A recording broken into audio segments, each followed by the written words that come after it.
Hi, I'm Brianna Gaither, and you're watching The Set.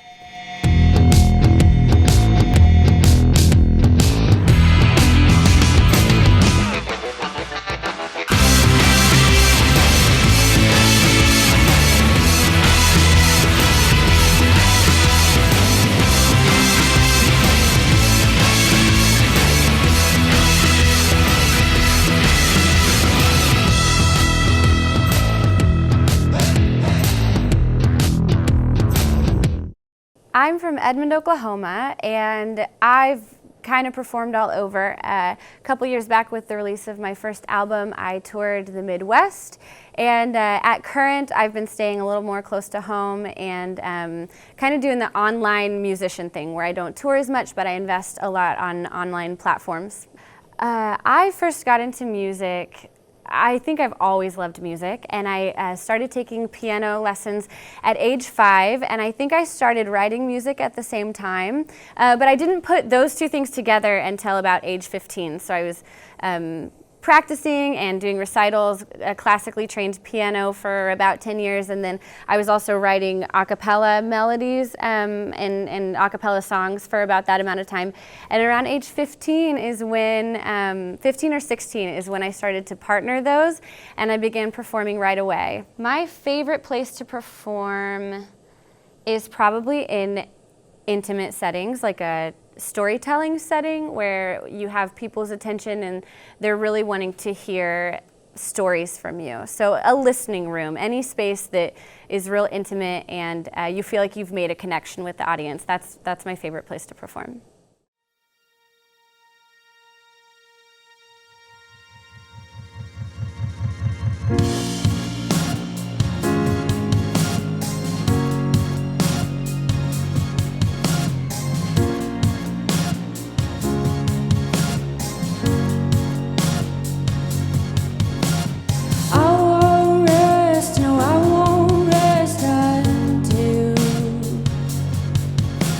My heart is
My musical inspirations, as far as artists that I love, I grew up loving classic rock, which has little to do with the music that I write.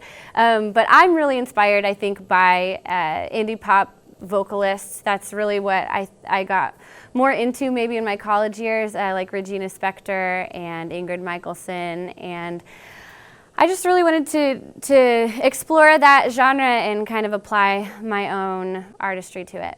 So my songwriting process is different every time I write a song, I think. I almost have to capture moments of inspiration. So a lot of times I'll be in my car and I'll just be thinking of a melody, and I'll grab my phone out and record a 10-second melody. And then I'll build on that. I'll just listen to it later. And sometimes I don't listen to it till a year from then, and a song will be written at that point.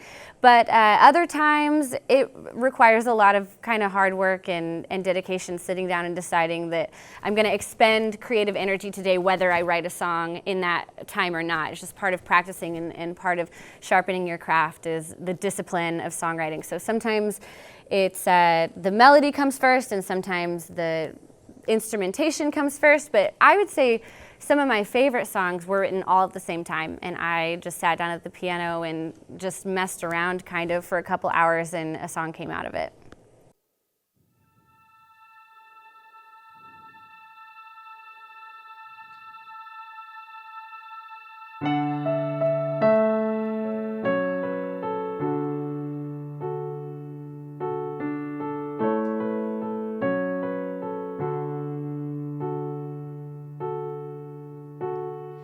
Darling, I'm waiting and I will wait here, even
So the funny thing about tour is that you have two goals. There are two things that you have to do. You have to survive and you have to get to the show. And it's so surprising how challenging those two things can be when you're on the road and you've been on the road for weeks and months. There's one time that I was on the road with a bandmate, and we were trying to get to a show. And we had this truck and trailer, and in the middle of driving down the road, the pin in the trailer hitch just like left us, and we actually ended up accordioning. That's a word now. Our van and trailer, we got rear-ended by ourselves, and it was so precious because we were in Franklin, Tennessee, a suburb of Nashville, and this is so insane, but we pulled over and someone immediately pulled over next to us because they're so friendly and they're so kind there, and someone immediately pulled over. It's like they may have seen it happen, and first of all, we were safe, which is a miracle, because if we'd been going faster, we would have been in the woods. But we were going slow enough, and we were in a friendly enough place that we pulled over to the side of the road. Someone in a truck stopped. They had a pin in their car, like that we could stick in the hitch. And in 15 minutes, with that guy's pin and duct tape, we were back on the road, headed to the show. And it's like anytime you have car troubles at all for any reason, you're ready to sit on the road for 45 minutes. But in this certain scenario, it was like miraculous. We clearly were destined to go to that show and to make it there. And it was a great show. So I would say that's a great memory from tour. It could have gone really poorly, and it was a total success. Your love was planted like a seed in the garden. Her heart was harder than she knew. You saw her and you wanted her before the seed grew. And she said, I can't make it grow. Tell me everything you think I ought to know. I can't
I love Nashville, but I love Austin even more. I think I would go to Austin all the time, and especially with shows. It's amazing the way that they surround their artists there and the way they support people. So I